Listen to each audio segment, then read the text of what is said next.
Hi, Judy here. I'm trying a new thing with videos. I've tried several things before, and I was trying to think of something that I could do with video that would really get people interested in what it is I do, and that they could watch my progress. And so I've decided that what I'm going to do is I'm going to paint illustrations for the picture book that I am working on right now. My first picture book is called My Navesink. Of course, it's backwards to you. And it's a love letter that I wrote back in 1999 as a song. And during the pandemic in 2020, I decided I would paint illustrations for it and turn it into a book. So that's what got me all started in illustrating books. A laughing gull on a horseshoe crab. Blizzard magic on the Navesink River. So that's my first book that's been out since 2020. My second book, my first book, is a memoir of me growing up on the banks of the Navesink River. My second book is called When You Live in the Woods, and it's also a memoir, and it's a series of poems and illustrations about where I live now as a grown-up. And I live on 16 wooded acres, and on that property for the past 30 years, I have come in contact with so many different wonderful wildlives. And I wanted to share them with the world because I'm so excited about the things that I have seen and been a part of right in my own home with wild animals. So this book is a true story, and it is an illustration of the different things that have gotten into my house or that I have found around my house. That's the bat in the bathroom.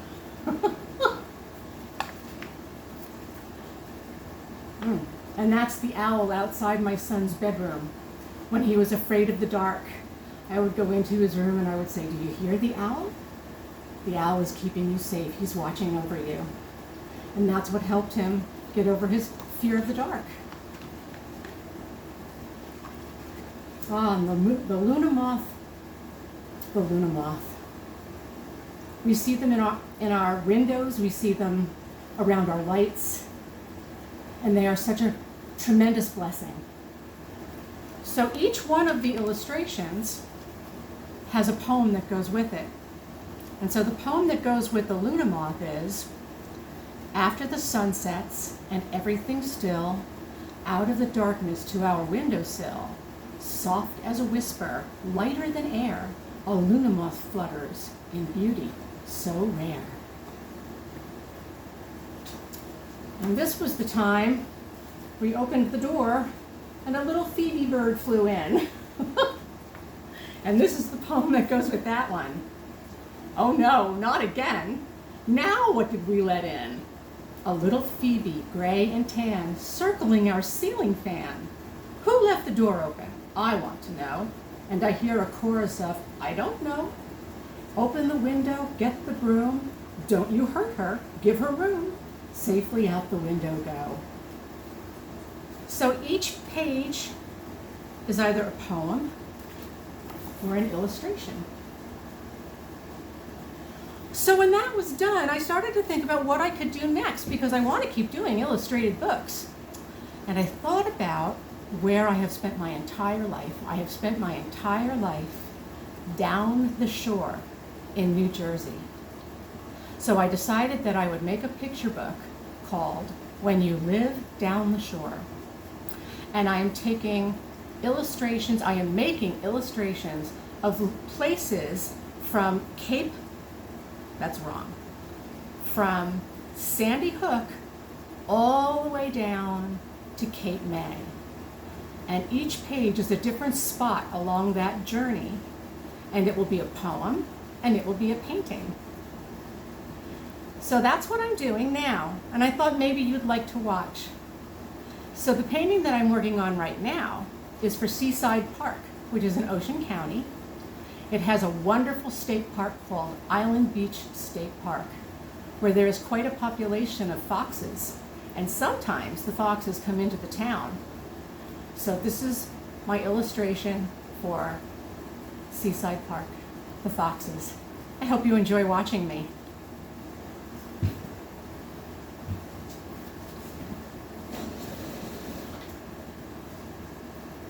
I'm going to put out my paints.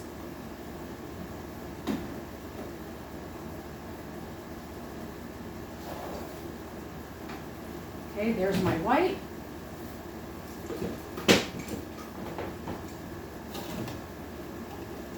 Okay, the phthalo blue, there's the phthalo blue. And here's the Kelly green. Somebody gave it to me without a cap.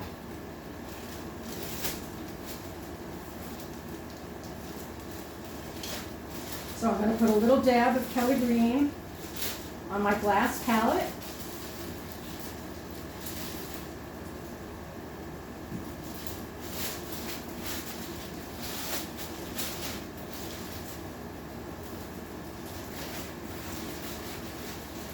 And some yellow. I've already got yellow there. And the most important is the white. Because white mixes with everything. Except when you're using black. Then black is used in everything. Dark colors use black. Light colors use white. Unless I am able to get the color that I want by mixing dark paints with no black. Because if I can mix phthalo blue and raw umber, that makes a very serviceable black if I'm in trouble and don't have any. And there are all kinds of combinations like that, where you can take two dark colors and make a dark color out of mixing them. And if I can do that without adding black, that's what I love.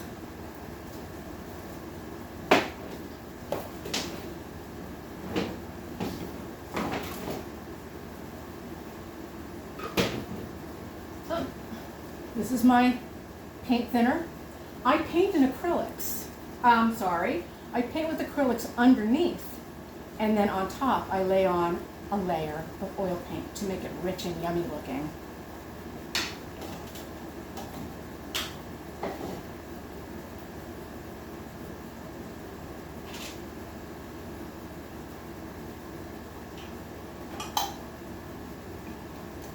Here I go, digging into my colors. I'm going to work on the little foxes in the back so that they're not just floating heads. And there's that brush.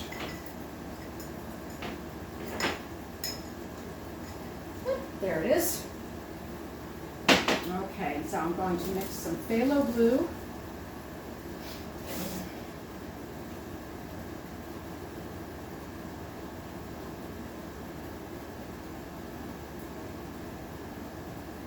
Some yellow. This is Hansa yellow. Just mixing into it.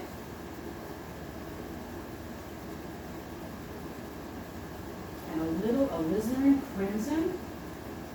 And that will make a lovely brown. And I want it to be a reddish, orangey color. And that's not working. So what I'm going to do is I'm going to try again. Here's the Hansa yellow.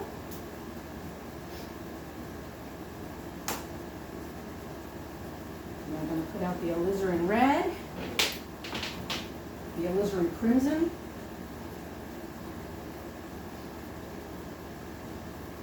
and I will mix those two together, and that will make a wonderful orangey color that I can then mix a little bit of blue in to make it brown.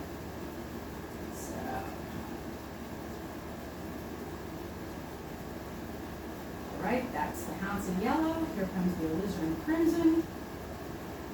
Oh, it doesn't even need any glue. It's perfect. So I've got a little teeny tiny brush, and what I'm going to do is pick up a little bit of that wonderful orange brown I just made. And I'm going to go up to those two little fox heads, and I'm going to paint their little bodies just so that you can see them. So that when I fill in the rest of the dried dune grass, you can see that their bodies are peeking out. They don't look like floating heads.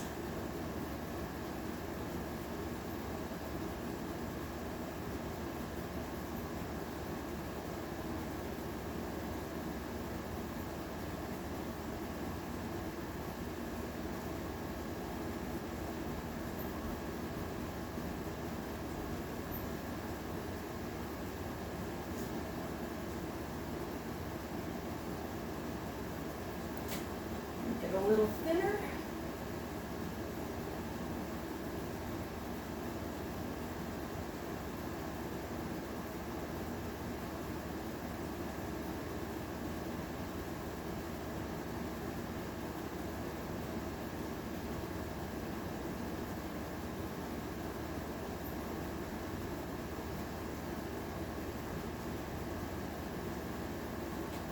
All right. So now, when I fill in that dune grass, it'll look very natural.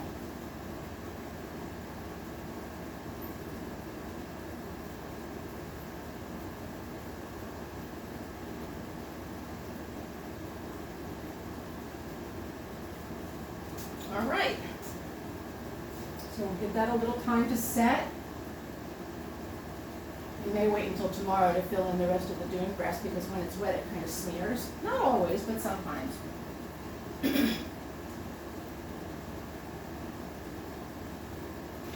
And I'm going to work a little bit on these dark shadows on this pup, this kit sitting here. I want that to be much less noticeable and really more realistic. So what I'm going to do is I'm going to mix. I have some cadmium yellow, and I'm going to pull out some perylene red. And that will also make a lovely orange.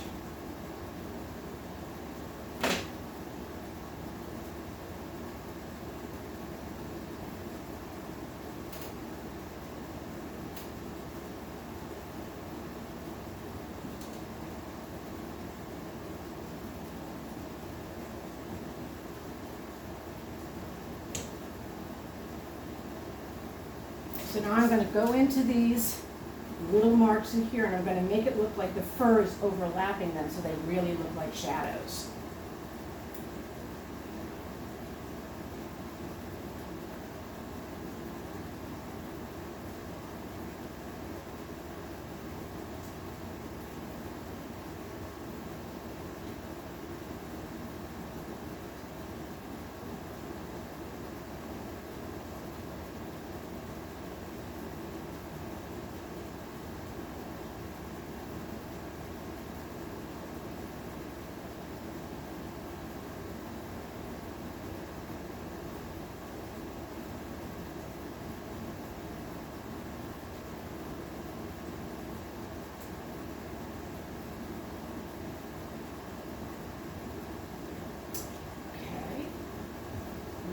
Just a wee tiny bit of cobalt blue.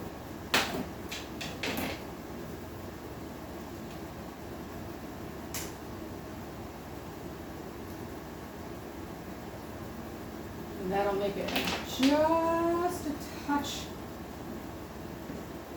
brown, but still really mostly orange.